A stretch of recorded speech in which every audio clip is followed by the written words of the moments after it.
Hello everyone, this is Faisal with another video. What you see behind me is the Suzuki S-Presso S Edition. And I've been driving this little car for a week or so, and I can tell you that I'm really impressed with it.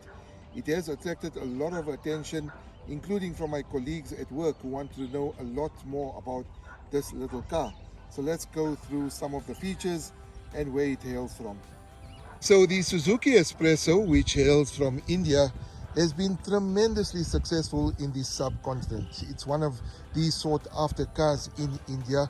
Now when I received my test unit, which you see here, which is the Suzuki S-Presso, the S Edition, I was impressed with the styling, which I can describe as unconventional but nonetheless appealing. And this has also appealed, like I mentioned, to some of my colleagues at work, and also while I was driving from Malaysia South to Radio Islam studios in Malaysia. In the S Edition, which you see here and which I tested, the S-Presso boasts a number of design elements. So this particular one does boast wheel arch cladding on the side, and it also has body cladding, silver upper grille garnish, and a front skid plate. So that's on the side here. And if you look at the front, the skid plate. So it does have a lot more features than a regular Suzuki S-Presso.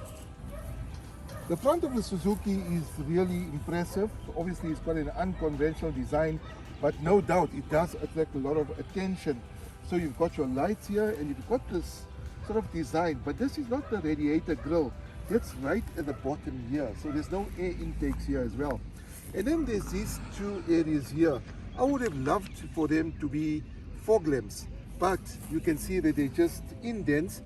Perhaps this can be an accessory or an optional extra from the dealership when you do get this particular vehicle.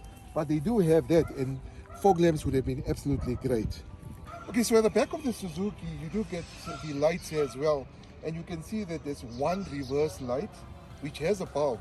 And on the other side, this is basically just for cosmetic display. There's no bulb on this particular vehicle. So one reverse light on the Suzuki S-Presso. Also on the Suzuki S-Presso, you do get a park assist camera. Now this projects an image to the 7-inch touchscreen display in the cabin of the vehicle.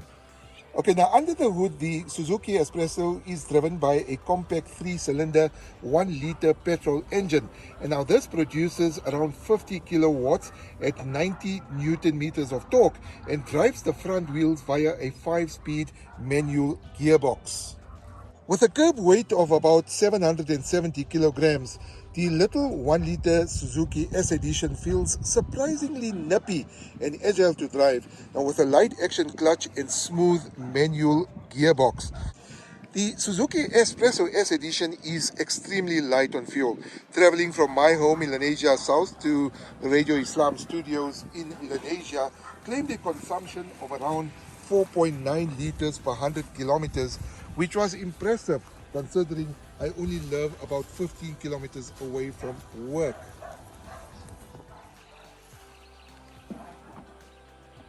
Getting in the Suzuki is surprisingly easy, and there's a lot of leg room as well. As you can see, I am a big guy. My legs are stretched out, and you can see that it's quite spacious and comfortable. So you can get at least about 2 big guys here and probably a little one in the middle, but a lot of space. Coming onto the back as well, there isn't much toys to play with. So all you have here is a little holder or cup holder. You can use it for that, and that's about it. And on the sides of the doors, no electronic windows here, but you do have a winder as well. And the people from yesteryear or the older generation will know about this. So kids, if you want to check out this, ask your parents to get you a time machine and you'll know what this is all about. And you have the lock button to lock the doors, and then some trim as well, which comes obviously with the S Edition.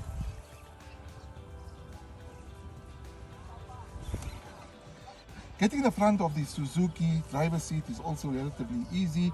So let's talk a little bit about the cabin and all the features. My one gripe with the Suzuki S-Presso is the perched position the driver sits in when he's sitting in the car. I'm sitting very high and I have my cap on, and with the cap there isn't much distance from my head and the roof, about that much. And if I take off the cap, you got about maybe 10 centimeters of space between my head and the roof. Now, had I been a little bit taller, obviously I would have been much closer to the roof and possibly even touching it as well. So the one sad thing is that while I'm sitting very high in the car, there are no levers on the seat to adjust the height of the seat, and there are no levers or handles to adjust the steering column. But nonetheless, apart from that, it is very comfortable to sit, and it's very comfortable to hold the steering as well when you're sitting in the Suzuki. So the cabin of the Suzuki S-Presso is fun and interesting, with an air of youthfulness replete with colorful trim around the centrally mounted instrument module and ventilation outlets here on the side. Now, I love a good dashboard, and I was impressed with the tech on display. Now, the Suzuki comes with a 7-inch infotainment touchscreen with Android Auto and Apple CarPlay connectivity. And also, if you look here at the bottom, you also have a 12-watt, 120-watt charging outlet, and you also have a USB outlet here as well. So that is quite cool, especially when you want to charge your devices. So with a family of 5, including 3 kids who are also impressed with the S-Presso, luggage space of about 240 liters is impressive for a car this size. So let's see how big the boot or the trunk is. I do have some Ramadan food packs here. It was given to me by the religious attaché of Saudi Arabia to distribute to the needy. I have my work bag or my press bag, which I carry with me all the time. I do not leave home without it, because you never know when there is a breaking story. So let's check how big the trunk is and whether we can get these into the boot. Okay, so let's check out the boot. Actually not bad. Look at the size of this boot, guys. And this lifts up. So there's enough space, 240 liters of boot space there. Unlike other cars, the Suzuki S-Presso also has a full-size spare wheel. So it's not those biscuit wheels as we know it. There's a full-size spare wheel here. That's very reassuring. Okay, so let's try to get these boxes in the car. I'm going to start off with this first foot pack. Now these are very heavy. I would say anything between 25 and 40 kilos. So I'm lifting it up, putting it in the boot, and then just turn it the other way around. So we got the one box in, and then the second one. So that's a comfortable fit. And then finally, just my work bag. There is some space for my work bag as well. And then on top of the boxes, you do have some space where you can put other stuff as well. So having a spacious boot, as many people call it, is important for me, because I always carry my press bag, while the kids also grab their toy bags as we journey to the mall for a bout of shopping or just visiting the family. And this particular Suzuki S-Presso, 240 liters of boot space, I think is quite impressive. Even some of the people that I showed the S-Presso to were impressed with the boot size. And let's not forget that you can see there's a lot of space, even if I put the backboard down. And if you look here underneath, there's still a lot of space to actually pile it up more.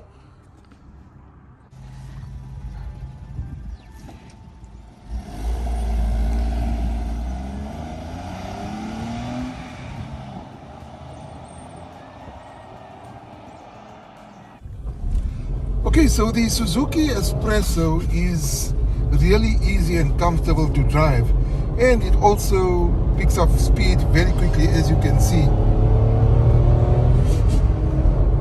So it's quite snappy and it's a pleasure to drive. It's light on fuel and it's easy to maneuver in traffic as well. Okay guys, so I forgot to mention that the interior of the Suzuki is made out of durable plastic, but I think one thing that Suzuki needs to change is definitely this. The Suzuki S-Presso range starts at 149,900, with the unit I tested costing around 163,900. Now the new Suzuki S-Presso is sold with a 5-year, 200,000 kilometer warranty 2-year, 30,000 kilometer service plan, and 1 year's comprehensive insurance. Overall, I think the Suzuki S-Presso is a good deal for the price and is a fun and funky city car that should delight first-time buyers. Anyway guys, that concludes the review of the Suzuki S-Presso S Edition, which I have here. If you want more information on the Suzuki S-Presso, please do drop me a comment in the comment section below. I'll also include the link to Suzuki's website so you can check out more about the car there as well. Please don't forget to hit the like button on this video and also subscribe to my channel and check out the other videos as well of other reviews that I've done. Until next time, please do take care of yourself. See you around and peace.